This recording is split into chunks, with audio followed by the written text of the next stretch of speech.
শুক্রাণুর সংখ্যা বৃদ্ধি করার জন্য খাদ্য ব্যবস্থাপনা কেমন হওয়া উচিত বিষয়টি নিয়ে কথা বলবো আছি পুষ্টিবিদ নাহিদা আহমেদ।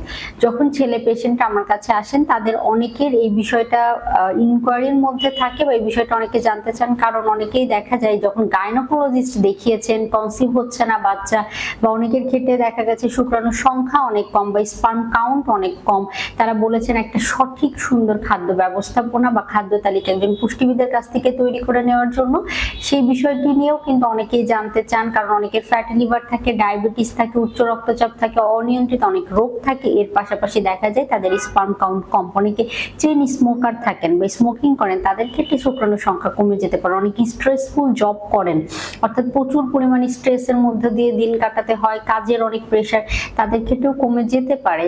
এর পাশাপাশি শারীরিক নানা জটিলতা থাকলেও কমে যেতে পারে। তো সবার প্রথমে বলবো যে কেন কমে যাচ্ছে সেই কারণটা আইডেন্টিফাই করেন।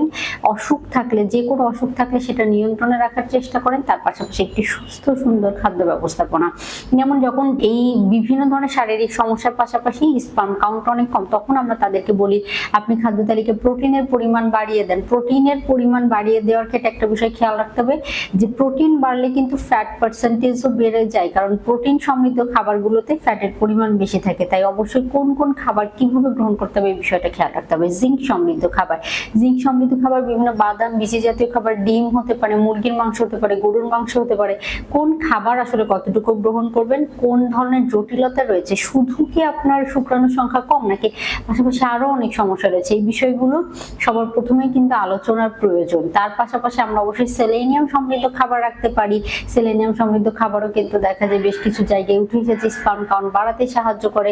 আবার আমরা আরেকটি বিষয় খেয়াল রাখবো omega 6, omega 3 fatty acid. Omega 6 এবং ওমেগা 3 ফ্যাটি অ্যাসিড শুক্রাণুর সংখ্যা বৃদ্ধি করতে পরোক্ষভাবে কাজ করে। ভিটামিন ডি এর অভাব যদি শরীরে থাকে তাহলেও কিন্তু ভিটামিন ডি এর অভাবেও শুক্রাণুর সংখ্যা বৃদ্ধি বা কম এই বিষয়টাকে কিন্তু অবশ্যই প্রভাবিত করতে পারে। আর আরেকটি বিষয় খেয়াল রাখতে হবে কোন খাবারগুলো রাখছেন তার থেকে গুরুত্বপূর্ণ আপনার একটা সুস্থ সুন্দর জীবন ব্যবস্থাপনা। আপনি শুধু এই খাবারগুলো খেলেন, ডাক্তার যে ট্রিটমেন্ট লিখে দিয়েছে সেই অনুযায়ী ট্রিটমেন্ট গ্রহণ করলেন, কখনোই আপনি সমাধান পাবেন না।